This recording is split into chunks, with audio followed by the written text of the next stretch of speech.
Ricardo, as most of you know. I want to start off by asking everyone here a question. How do you feel about the idea of your own death? A pretty heavy question, right? Tonight's topic is a little bit morbid because we are going to be talking about death. We're going to be talking about, specifically, memento mori, right? And I think for many people, the thought of dying is very frightening. Are we all in agreement with that? Dying is something scary, something frightening, right? And I think for some, it's gotten to the point where they're afraid of even getting old, right?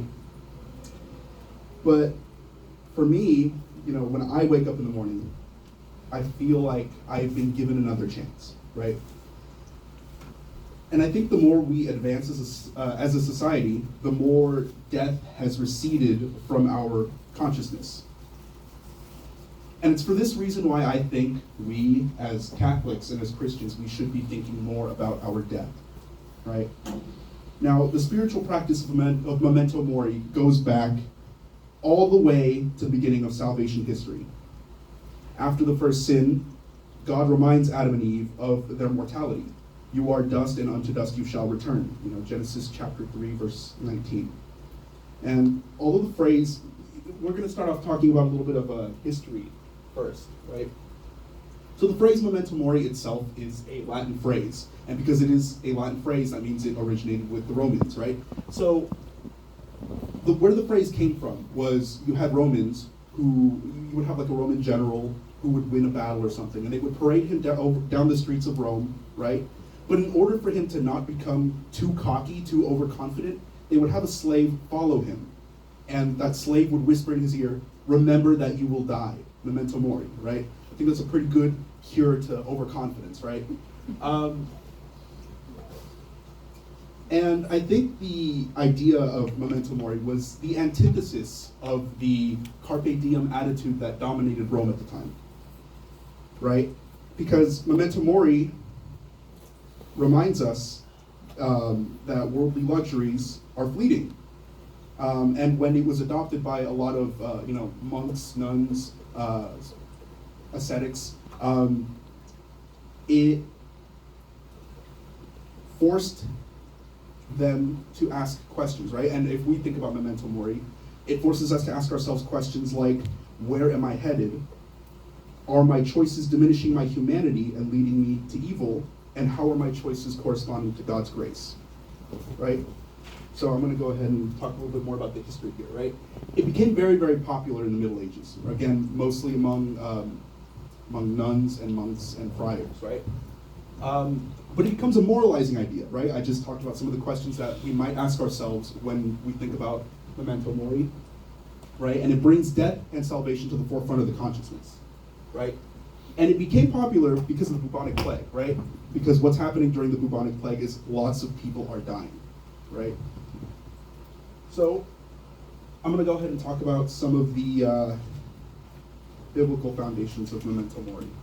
Because there's a lot of Bible verses that talk about death and how we should be remembering death, right? We already talked about Genesis chapter 3. You are dust, and unto dust you will return. But I also want to talk about Psalm 90, verse 12. Teach us to number our days so that we may apply our hearts to wisdom, right? And then Sirach 7:36. In all you do, remember your last days, and you will never sin. And here's two more.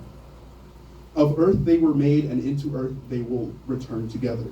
And also, the heart of the wise is in the house of mourning, but the heart of fools is in the house of merriment. Right? Now we're going to go ahead and take a look at some memento mori in Catholic art. I'm going to warn you, some of the art is a little creepy, but I mean, that's art, right? So here we actually have a chapel in the Czech Republic, right? And it's completely filled with bones, skulls. And these are real skulls. They're not made of clay or stone. These are real actual skulls. Pretty hardcore, right? It's called the Sedlec Ossuary, and it's commonly known as the Bone Church. Right here we have a memento mori reliquary sculpture depicting a decomposing St. Clair.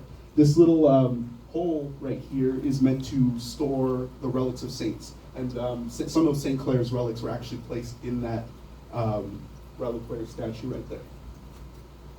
And right here we have a sculpture depicting a half bone, half flesh friar, right? This one was from Germany back in the 17th century. And right here we have skeletons in a crypt, right? And these are the skeletons of Capuchin friars. And these are in crypts located in Italy, right? These are pretty hardcore ways to remember that you're gonna die. These are hardcore reminders that you will die, right? And you can see they're still in their habits and everything, right? Now, this is particularly one of my favorite pieces of art. A man on his deathbed is attended to by a monk, and the figure of death is saying, "I have sought thee many a day, for to have thee to my prey," right?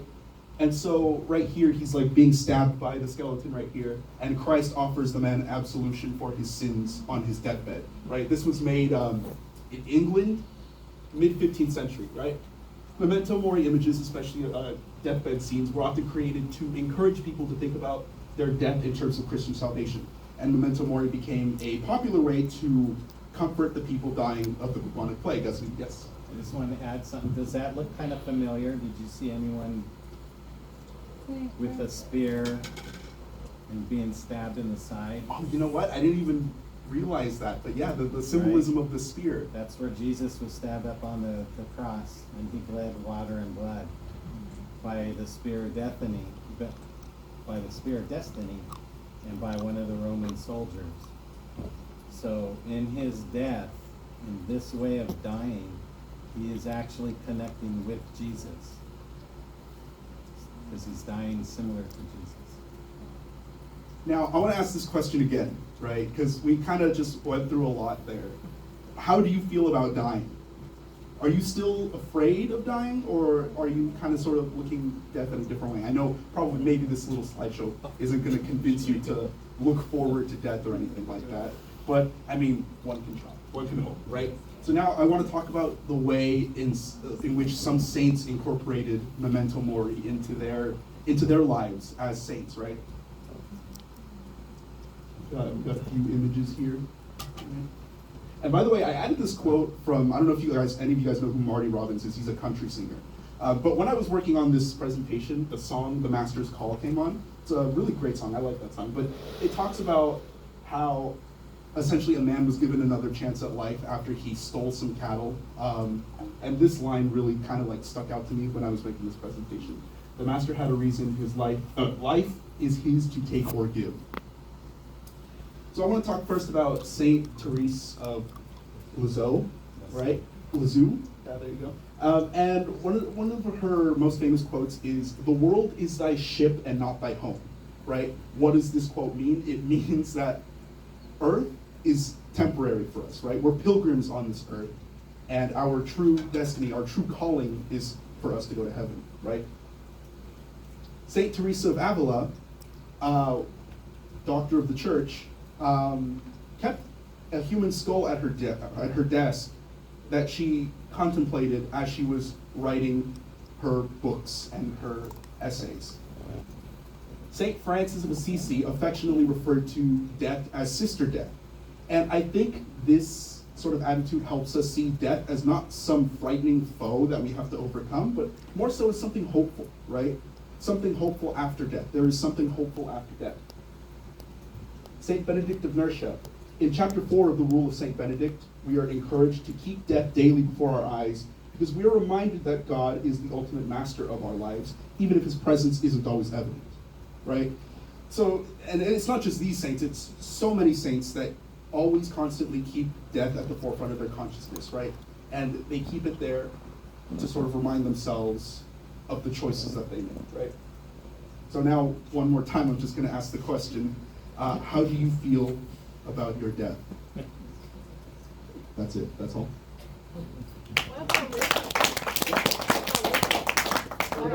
What about living? Yeah. Well, we live every day, right? That's true. Why worry about that? We'll just live. It's not so much about worrying about death. It's more so, well, How do you face it? Yeah, how do you face death? Exactly. It's how do you face death?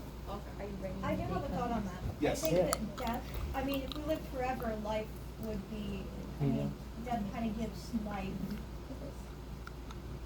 a meaning.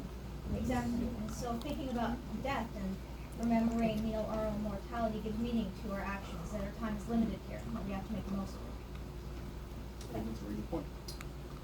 Vicky, you're asking the question, why don't we have you discuss? Yeah, well, okay, discuss. How do you feel? Yes. It's also about, and like you get this too because you're a history major. Yeah. It's also about how you're gonna be remembered. Mhm. Is part of death too, because we all wash away.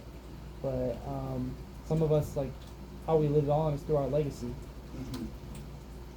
Something I just realized is, you know, we're always, the whole point is to like emulate Christ. Christ died. And we have to die He eventually. did a lot of things, and dying was one of them. He was resurrected, but you know, when we die and we enter heaven, that will be, we ourselves will be resurrected in a sense. And so I think it's interesting. It ties back to that. Like we're told to emulate Christ as closely as we It kind can. of reminds me of a quote by St. Paul. I don't remember where he wrote it, but he said, "This life that I live is no longer mine." And that he says that he's been crucified, so now this life that he lives is for Christ. So, and that's kind of another thing is that we have to let ourselves die. Galatians. Yes, there you go, thank you. We have to let ourselves die and then Let God live through us. let God live through us. You can have, you know, giving up yourself, parts of yourself, which I had to give up a lot because I was mischievous. So I had to start behaving basically, is what my wife would tell me. But I had to start giving up myself so I can make room for Jesus to come in. And do we want like 30 rags or anything in the tabernacle with the host? No, we don't want that. So giving up of ourselves means that we're giving the bad things that do not bring us closer to Christ. So he can work within us and we can gather that. And there's another type of death called spiritual death. And to me, that's worse than just physically dying. Spiritual death is the worst. And that's not what I ever want to experience. So keeping that life that's Christ, it's given to you during your baptism, helps you keep from having spiritual death. When you ask how you feel about death or you're dying, so how do you feel about the act of dying? Who's scared of that? You have to figure. Yeah, because there's some people who are afraid of the dying part of it, they're not afraid of death. Because, you know, you're hopefully you're in heaven. So it's very interesting. And you have to think about it because people are dying every day. And death does not discriminate with age. You have a thought, John? Oh, You raise your hand he asked a question. up. There is a good quote that somebody, one of the priests I listen to, he says, "Our God knows his way out of the tomb." I thought that was cool. Our God what? Knows his way out of the tomb. Oh. You know. I don't know. Ari, you have something to share? Oh, yeah. I guess like for me, the idea of death doesn't scare me. The idea that other people die is what scares me. Like I'm more afraid of like someone close to me dying than of my own. It can be a very distressing experience too, especially if you have like relatives who pass away or classmates, anything like that. It's very, very distressing. And I guess. You know, I think it's really interesting because, like, connecting back to what you were saying, Deacon Wallace, so, the idea of death is so integral to our faith, not just in a literal sense, but also in a dying to self, in a dying to worldly desires, and also, not just in dying to worldly desires, but also in the sacrifice of the Mass. I mean, Christ sacrifice every day. You know, it's such an integral part of our faith. I think that there's so many different ways to view death. And the idea of memento mori, keeping death always kind of at the forefront of our minds, it doesn't only govern living every day to the fullest, but also dying to worldly desires, sins, temptation. There's a really good pastor for, I think it was like Romans that adds to that. It was like, such as you lived as like a slave to sin and the wickedness of like in your weakness, shall you be a slave to the righteousness of God. Yes. I fear death not because of death itself, but because I'm not done with what I'm supposed to do. Yeah. I'll share something real quick. Thank you, by the way, for starting the question.